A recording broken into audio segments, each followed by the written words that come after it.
Romanos, capítulo 6 de Romanos. Capítulo 6, quero ler com vocês do verso 19 até o 23.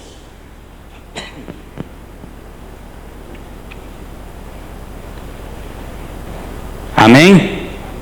Romanos 6, 19. Falo como homem, por causa da fraqueza da vossa carne.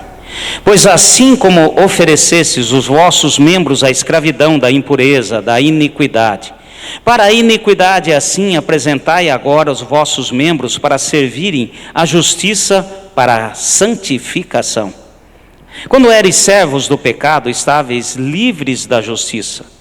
E que fruto tinhas então essas coisas, de que agora vos envergonhais? Pois o fim delas é a morte. Mas agora, libertados do pecado e feitos servos de Deus, tendes o vosso fruto para a santificação, por fim a vida eterna. Pois o salário do pecado é a morte, mas o dom gratuito de Deus é a vida eterna, em Cristo Jesus, nosso Senhor. Amém? Pode tomar o seu lugar.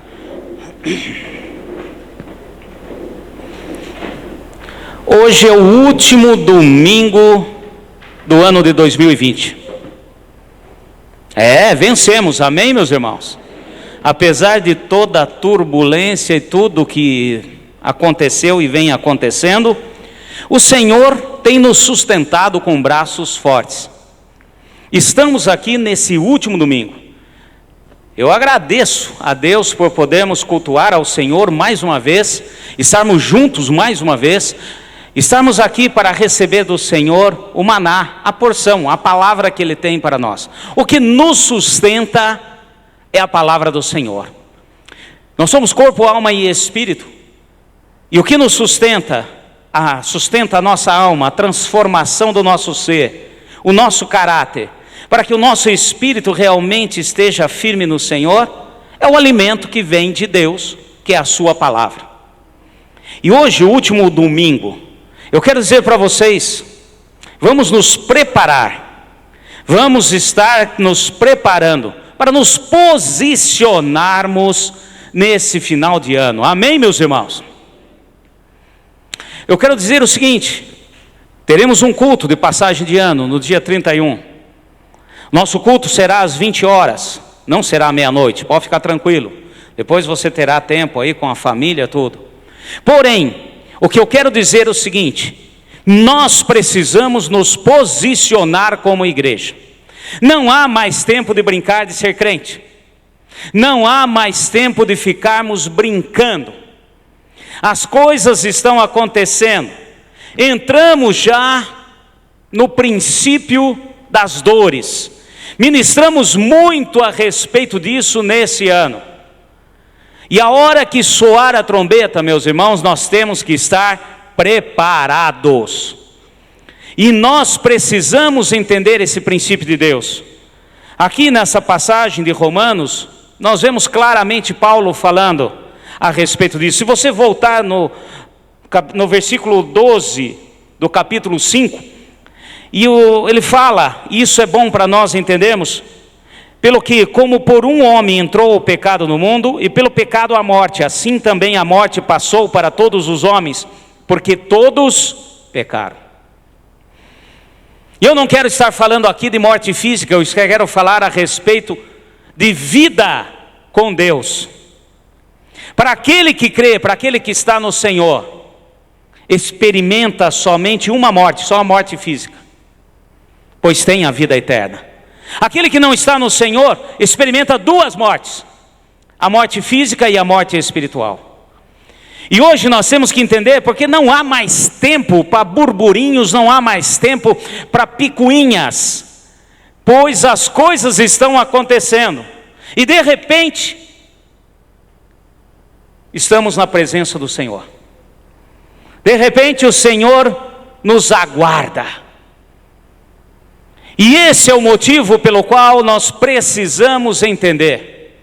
O Senhor está aguardando uma igreja que se posicione, que clame, Estão acontecendo aí vários fatos, sabemos disso. Foi um ano totalmente atípico, sabemos disso. Não quero entrar em mérito aqui de questões disso, daquilo, questões às vezes até políticas e etc. Mas o que eu quero dizer é o seguinte: as coisas estão acontecendo, é real. Agora também quero fazê-los entender, e todos nós precisamos entender, que somos igreja do Senhor, e um posicionamento nosso muda todas as coisas. Você crê nisso? Nós vamos mudar. Esse final de ano, nós vamos nos posicionar, nós vamos clamar ao Senhor, nós vamos pedir a Deus, estaremos encerrando o nosso projeto de vida, estaremos nos colocando na presença do Senhor, em gratidão por esse ano, independente do que aconteceu, e consagrando ao Senhor o próximo ano, independente de qualquer coisa que possam prever, falar. Nós sabemos que os médicos, cientistas estão caminhando aí rumo a conseguir alguma coisa com relação a esse vírus. Sabemos, está aí, não é nada de mentira ou coisa assim. Porém, nós sabemos também que temos um Deus que age no sobrenatural. O pecado entrou no mundo por um homem e com ele a morte. Todos pecaram, todos estávamos destituídos da presença do Senhor. Mas também, se por um primeiro Adão entrou o pecado, entrou a morte, entrou o desligamento com Deus, o segundo Adão, como diz a palavra, que é Jesus Cristo, nos trouxe de volta à condição de filhos. E não há pai que não faça o impossível pelo seu filho. Pai natural, quanto mais o nosso Pai. Então precisamos entender cada vez mais esse princípio, para não nos deixarmos levar pelas circunstâncias que nos rodeiam. Como foi cantado aqui, andamos pela fé, não pelo que nós vemos ou sentimos. É claro que o sentimento nos abala muito, porém nós temos um que nos fortalece. É claro que muitas coisas que vemos nos abalam muito, porém, nós temos um que nos fortalece. E eu quero dizer, meus irmãos, que estamos aí com mais alguns dias. Hoje, o último domingo. E logo, logo, teremos o culto quarta-feira normal, depois quinta-feira. Estaremos juntos. Porque temos que, como igreja, nos posicionar, clamar, pedir, nos humilharmos diante da potente mão de Deus para que Ele mova no sobrenatural. Precisamos olhar para o céu. De onde virá o nosso socorro? Somente do Senhor. E nós somos do Senhor e temos a garantia do socorro e do agir dEle. Nós vamos sim entender os princípios de Deus. Nenhuma maldição há para aqueles que estão em Cristo Jesus. E sabemos que Deus move e age da sua maneira. E sabemos que o Senhor sempre moveu e vai mover. Cremos sim que um posicionamento nosso pode alterar o curso das coisas. A eternidade, a nossa eternidade, está nas nossas posições e decisões hoje. Então tudo que nós queremos na eternidade, quem quer a vida eterna no Senhor? Condenação é separação eterna de Deus, meu irmão. Não existe ninguém na face da terra que entenda isso hoje. Porque por mais que seja ímpio, por mais que fale que é ateu, por mais que fale que não creia nada, o poder, a misericórdia de Deus está em todos os lugares. Ele manda a chuva, tanto para aquele que crê como para aquele que não crê. Ele sustenta aquele que crê e aquele que não crê. A separação total de Deus é terrível. E hoje, o nosso posicionamento define onde estaremos na eternidade. Temos que crer, temos que agir, temos que fazer. Como eu disse no início aqui, acabou o tempo de brincar de ser crente. Acabou o tempo de levar no mais ou menos. Nós sabemos que tem muitos crentes, pseudo-crentes, às vezes até sentado aqui conosco, e tem plena certeza de que, estando agindo, vivendo na vida de pecado, na vida errada, e está tudo certo, porque confundem as coisas da maneira como agem. Deus é longânimo. Longânimo quer dizer que Ele espera, aguarda. E confundimos a longanimidade de Deus com impunidade. E nós temos que tomar essa decisão. Não há mais tempo. Não há mais. E uma coisa boa também, que não precisamos, senão aceitar Jesus como Senhor e Salvador da nossa vida. Existe um processo. Aqui Paulo explica. Primeiro nós aceitamos Jesus, somos libertos do pecado. Você crê nisso? Libertos do pecado não quer dizer que a gente não vai pecar mais. Libertos do pecado é aquilo que Paulo falou aqui. Eu não sou mais servo do pecado. Eu sou servo do Senhor. O servo não tem opção nenhuma. E quando eu não tenho essa condição de aceitar Jesus, eu sou servo do pecado. O que o pecado dita, eu tenho que fazer, e faço. É o que acontecia com todos nós antes de aceitarmos Jesus. Porém, como ele fala aqui, vai comigo, nesse capítulo 6, no verso 22. Mas agora, libertos do pecado, amém, meus irmãos? Feitos servos de... Fala assim, eu sou servo de Deus. Entenda esse princípio. Nós só mudamos de dono. Amém, meus irmãos? Isso nós precisamos entender, para tirar também uma falsa ilusão, e é coisa do maligno achar que eu sou dono do meu umbigo, eu faço o que eu quero. Não, nós só mudamos da mão de um para a mão de outro. Saímos da mão do maligno e fomos para a mão do Senhor. É o que Paulo está falando aqui. E ele mostra as sequências dos efeitos. Tende o vosso fruto para a santificação. O primeiro passo é aceitar Jesus.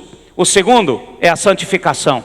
A santificação é o nosso crescimento, é o nosso caminhar. E o Senhor está aguardando isso. E chega de tampar o sol com a peneira. Isso eu escolho, eu sigo. Isso para mim eu abomino. Para mim não serve. Isso eu faço porque é cômodo e fácil para mim nesse momento em que eu estou vivendo. Isso eu não vou fazer não, porque como vai ficar minha reputação com relação ao meu trabalho, aos meus clientes? O que vão pensar de mim? O que o povo vai pensar de mim tem mais peso do que Deus vai pensar a meu respeito.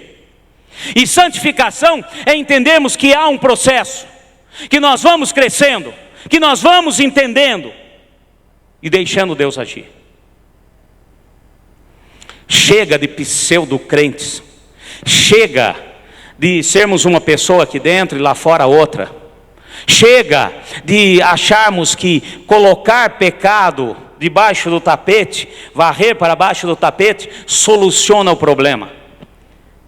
Só temos solução para pecado confessado. E nós confessamos ao Senhor. Ponto final. Nós precisamos entender que aonde estamos, o ambiente onde vivemos, o que fazemos, implica sim na minha condição futura. Diga com quem andas, que eu te direi quem és. A pastora citou na quarta-feira, falando a respeito de onde eu estou, como eu estou. Se eu ando com ímpios, provavelmente serei contaminado. E tem gente, olha, achando que não tem nada a ver. Não estou fazendo apologia, nem estou dizendo que você tem que se isolar, sair. não estamos mais no mundo. Eu quero que você entenda a palavra de Deus que nos diz que aqui nessa terra, enquanto estamos aqui, nós somos embaixadores de Cristo. Amém, meus irmãos? O embaixador, ele vive numa determinada nação, ele vive em um determinado país, porém, as regras e leis daquele país não implicam sobre a vida dele, porque ele está na embaixada, ele é representante legal de outro reino, de outro país. Vocês conhecem, vocês sabem, já devem ter visto noticiários.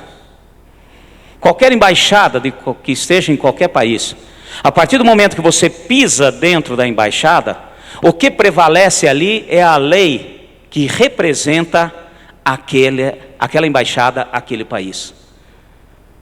Se a pessoa tivesse sido perseguida por qualquer problema naquele país, se entrar numa embaixada, pronto, agora quem vai tomar conta é o outro país, independente de onde está a embaixada. E esses princípios nós temos que entender. Então, quando eu falo que nós temos que nos posicionar, não estou falando que nós temos que sair, virar ET, sair desse mundo, ou temos que nos isolar, não vou ter mais relacionamento com ninguém. Porém, nós temos que entender a nossa posição como crentes do Senhor. Chega, o tempo está esgotando, as coisas estão acontecendo, os sinais estão aí. E o Senhor não quer perfeição de ninguém, porque perfeito é Deus, mas Ele quer santificação. Amém? Vai comigo rapidinho no livro do Evangelho de Mateus.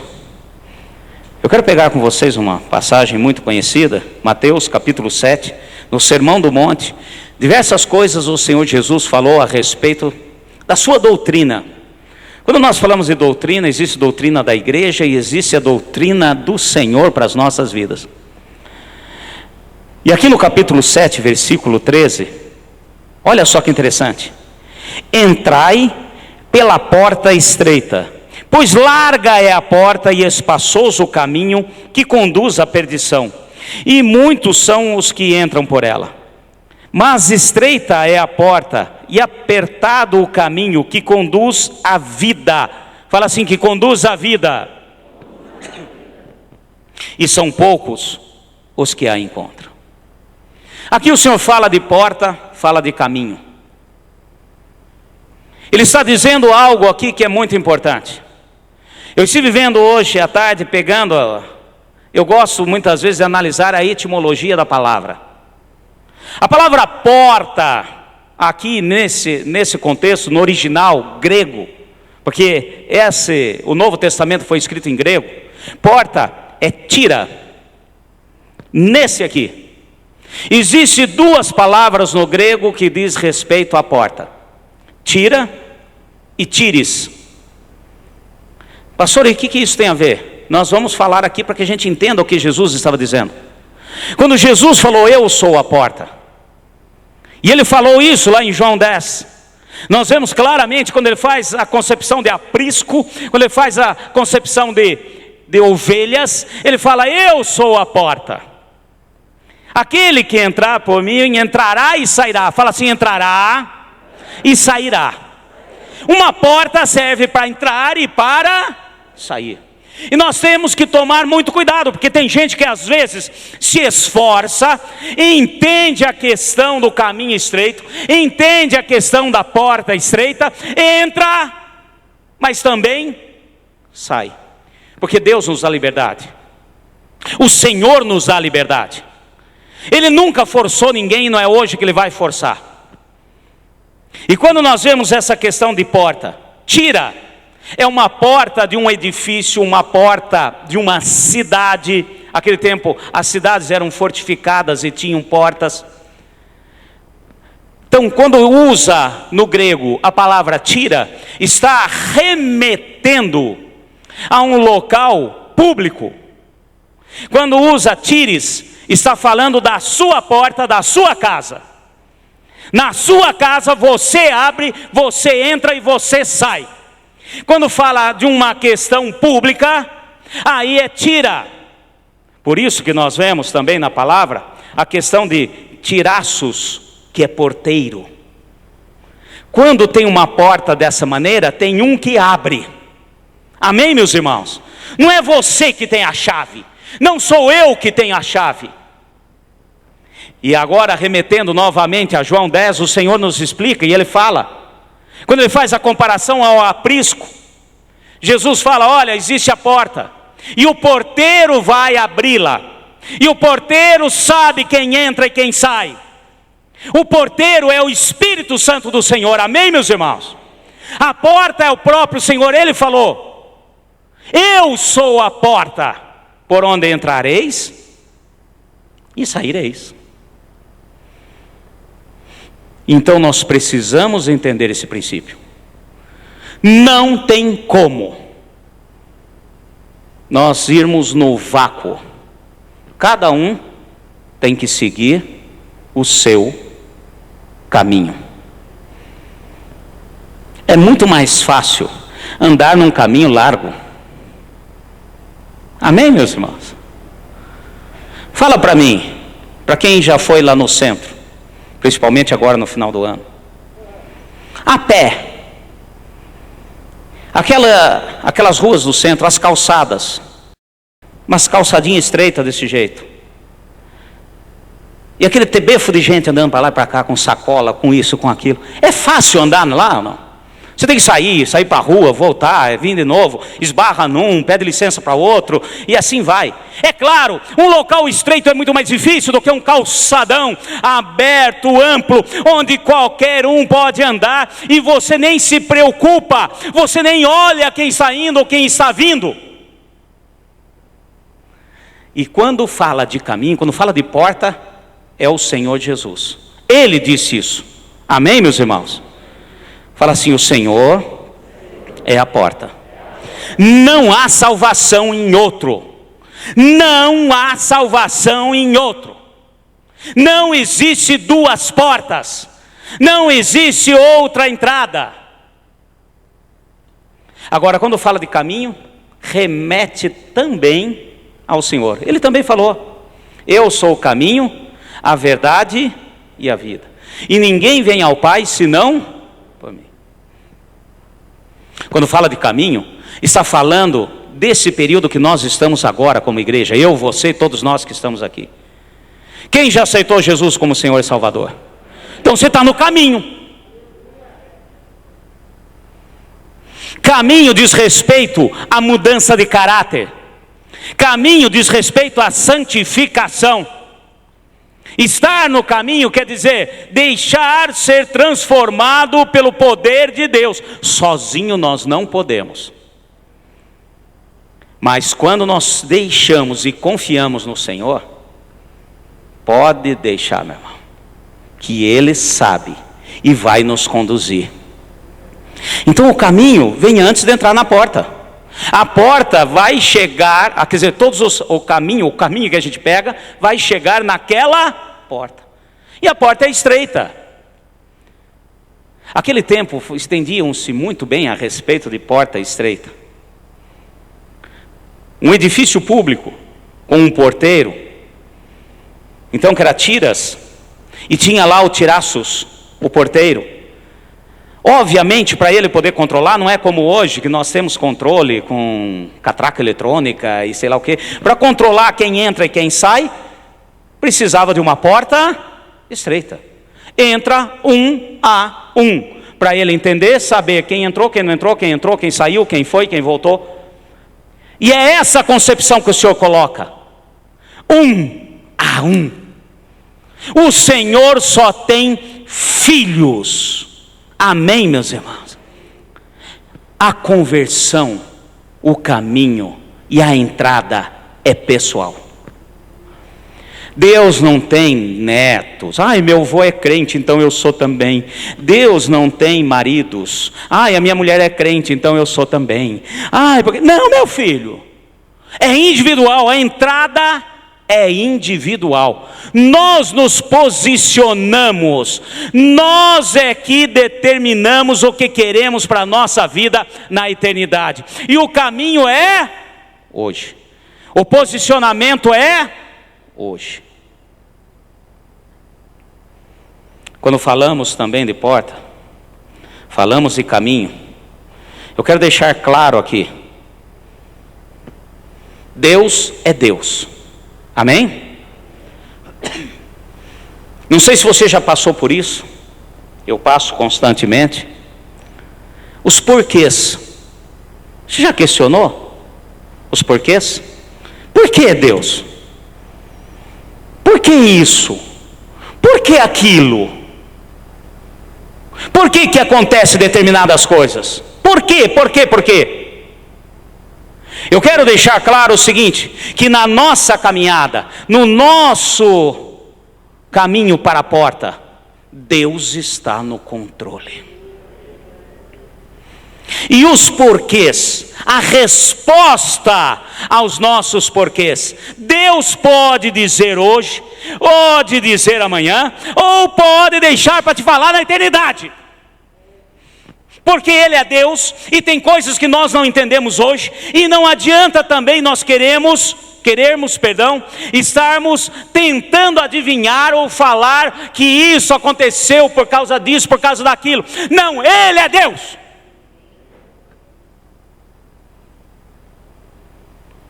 Quando falamos disso, falamos de caminho. Eu quero falar rapidamente aqui, só um personagem na Bíblia. Qualquer dia eu entro num estudo mais profundo. Livro de Jó, vai comigo rapidinho. Eu acho que todos já viram a história de Jó. Eu vou dizer uma coisa para vocês. Até Deus mover no meu coração, de uma maneira sobrenatural, eu brigava com Deus por causa de Jó. Não é justo fazer isso com o camarada. Mas olha o que o Senhor fez. É os porquês. Eu não gostava nem de ler muito o livro de Jó, porque me dava arrepios, calafrios. E nós temos que entender que Ele é Deus, sempre foi Deus. Amém, meus irmãos? Olha só o primeiro capítulo do livro de Jó. Capítulo 1, versículo 1. Havia um homem na terra de Uz, cujo nome era Jó. Esse homem era íntegro, amém, meus irmãos? Reto, amém? Temia a Deus, amém? E se desviava do mal. 4 qualidades aqui de todo aquele que se diz crente, que se diz cristão, que se diz o Senhor. O homem tinha as 4 qualidades básicas que Deus espera e aguarda de nós. Eu não vou ler aqui, mas Deus usa até de redundância com relação a isso. Depois eu vou falar o que aconteceu no meio, creio que vocês sabem. Olha só, no capítulo 2, verso 3. Então o Senhor disse a Satanás: observastes o meu servo Jó? Não há ninguém na terra semelhante a ele, homem íntegro, reto, que teme a Deus e se desvia do mal. Repetindo aqui. Por que Deus? Por que Deus que aconteceu isso? Por que Deus permitiu que o inimigo, ou deu legalidade, ou isso, aquilo? Jó era um homem que sabia muito bem, era íntegro, criou os seus filhos na integridade e no caminho do Senhor, ensinou aos seus filhos o que era reto, porque a palavra diz que eles se reuniam, tinham comunhão uns com os outros, e sempre davam graças a Deus por tudo que tinham e que possuíam. Ele era íntegro, ele ensinou os seus filhos, a sua casa, a sua família, na integridade. Ele tinha a bênção do Senhor, por ter posses. Por que Deus? Porque Deus queria mostrar para os amigos de Jó e para toda a eternidade, toda a população da terra, inclusive nós. Nós muitas vezes passamos na peneira de Deus perdeu rapidinho muitas coisas, inclusive filhos. E olha só que interessante, quando Deus falou a primeira vez das 4 qualidades de Jó, Ele simplesmente citou. Depois, novamente, no capítulo 2, eu não vou entrar em detalhe aqui porque é muita coisa para a gente ver. Qualquer dia nós estudamos o livro de Jó. O que eu li aqui com vocês, versículo 3. Então o Senhor disse a Satanás: observaste o meu servo Jó? Não há ninguém na terra semelhante a ele, homem íntegro, reto, que teme a Deus e se desvia do mal. Quando o Senhor falou por essa vez aqui, que era já a 3ª vez, ele já tinha perdido família, já tinha perdido os bens, já tinha perdido tudo. E o Senhor falou: olha, você viu um homem íntegro, um homem sério, temente a Deus e que se desvia do mal, não anda com os ímpios. Agora Deus acrescenta algo aqui. Olha que interessante. Eu gosto dos detalhes da palavra. Ponto, né? Depois que ele fala isso, ele ainda conserva a sua integridade, embora me incitasse contra ele para consumir sem causa. Presta atenção, gente. Você quer entender alguns porquês na sua vida? Deus permite para ver a nossa integridade, para ver se não blasfemamos. Porque o diabo falava com Deus: deixa eu dar uma mexidinha no balaio, vamos ver se ele continua sendo íntegro com o Senhor. E aqui Deus acrescenta: olha, você viu meu servo Jó? Não há ninguém na terra semelhante a ele, homem íntegro, reto, que teme a Deus e se desvia do mal. Ele ainda continua íntegro.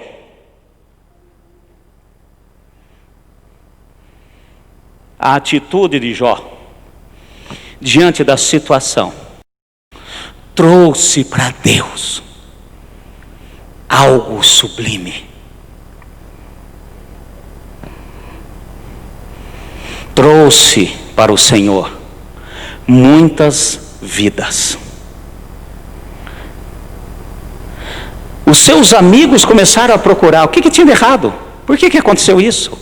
Deve ser por causa daquele pecado, deve ser por causa disso, por causa... Não, ele era íntegro. Homem como nós, tinha falha sim. Porém, Deus deixou muito bem claro.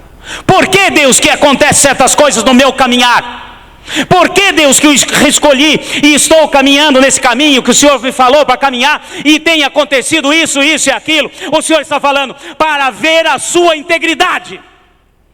E eu sei que em nome de Jesus, eu estou diante de uma igreja em que o Senhor tem o prazer de falar: está vendo a integridade do meu filho tal? E Ele te conhece pelo nome. Ele sabe quem você é. Ele sabe todas as coisas que você está passando. Ele sabe o que é, o que não é, o que deixou de ser e o que será. Fala assim: os porquês fazem parte do caminho. O livro de Jó tem 42 capítulos. E o Senhor só permitiu que ele soubesse o porquê que estava acontecendo lá no último capítulo. Porque ele é Deus. Pastor, mas ele queria fazer Jó sofrer. Não. Ele queria mostrar para o diabo que a integridade daquele homem, assim como há sobre você, sobre mim, sobre nós, que temos o Espírito Santo, é inegociável. Se ele já falar o porquê muitas vezes agora, no momento que eu estou passando, nós pomos tudo a perder. Se nós realmente procurarmos, podemos procurar, podemos perguntar para o Senhor o porquê, podemos. Deus pode responder agora, pode responder amanhã, ou pode deixar falando assim: olha, quando você estiver comigo na eternidade, eu vou dizer o porquê que aconteceu isso. Agora, uma coisa é certa: o nosso posicionamento hoje determina como estarei na eternidade. O nosso posicionamento hoje, diante das circunstâncias e dos problemas que eu enfrento, pode sim e com certeza trará muitos ao Senhor. uma vida vale mais que o mundo inteiro. Uma vida salva vale muito mais. Por isso, se você não entende alguns porquês na sua vida, eu também não entendo muitos porquês, eu tenho muitos porquês, não tenho resposta para tudo como gostaria de ter. Agora, uma coisa eu tenho certeza: o nosso posicionamento diante de alguma circunstância, pode ter certeza, o nosso agir, o nosso proceder, fala muito mais do que 1000 palavras, do que uma grande pregação, do que uma pessoa altamente eloquente. O nosso posicionamento diante de uma situação que possa parecer pequena, olha, atinge muito mais do que bilhões de seguidores na sua rede social. Por que, Deus? Porque é o caminho. Por que, Deus? Porque eu quero você na integridade. Amém, meus irmãos? Por que, Deus? Porque eu quero que você entre. O Espírito já abriu a porta. Ele é o porteiro. E nós vamos entrar. Amém? Aguardo, espero vocês quinta-feira. Não que não possa, quarta-feira, então eu posso trocar, pastor, eu vou na quinta, na passagem do ano, aí não preciso ir na quarta. Não, gente, vem na quarta, porque nós temos um compromisso com o Senhor, amém, igreja? Porém, quinta-feira, nós vamos, como igreja, clamar ao Senhor. Nós vamos tomar posse daquilo que tem para nós, que chama-se vida. A morte pode rodear, porém Deus é Deus da vida. E estaremos juntos para fazer aquilo que cabe a nós como igreja: clamar ao Senhor, louvar o nome do Senhor e declarar a nossa colheita para o próximo ano, em nome de Jesus, amém? Mesmo sentado, eu quero que você incline a sua cabeça agora. Senhor Deus e Pai, vem agindo, Senhor, nas nossas vidas. Sabemos que as nossas opções, as nossas escolhas, as nossas atitudes têm que ser em resposta à Tua palavra. Aquilo que o Senhor tem para nós determinará a eternidade. Venha, ó Deus, nesse momento, agindo no sobrenatural, nos curando, nos libertando, para que possamos realmente tomar posse de toda a bênção do Senhor. Venha, ó Pai, muda a nossa história. Escreve, Senhor, uma nova história através das nossas vidas. Fala conosco. Fala, Senhor, aos nossos corações. É o que nós pedimos nessa noite. Uma restauração de tudo o que aconteceu nesse ano e tem acontecido. Confiamos.